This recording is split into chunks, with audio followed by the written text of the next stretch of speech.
पहिलंच लेक्चर दिलं आणि मग बाहेर येऊन बेंचवर बसले. एक माणूस आला आणि विचारला, स्वामीजी तुम्ही कुठून आलात, काय करत आहात, काय मकसद आहे?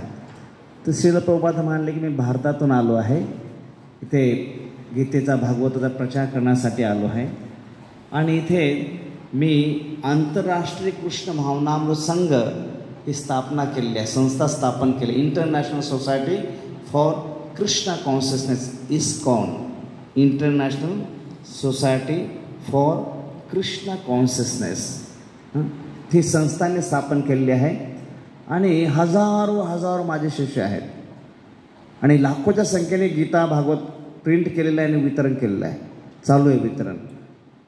श्रील प्रभुपादांचा त्या दिवशी एकही शिष्य नव्हता, संस्थेची स्थापना झालेली नव्हती किंवा एक पुस्तकसुद्धा प्रिंट झालेलं नव्हतं आणि एक मंदिरचा पाया का एक देवळसुद्धा तिथे ठेवलेला नव्हता. पण स्वप्न बघा काय होतं. पहिलीच कॉलेजची मीटिंग, त्याच्यातून प्रभुपाद बाहेर पडण्याने सांगतात की मी संस्था स्थापन केलेली आहे, म्हणजे हे करायचं आहे. म्हणून काळ जो आहे व्यक्तीच्या जीवनामध्ये दोन प्रकारे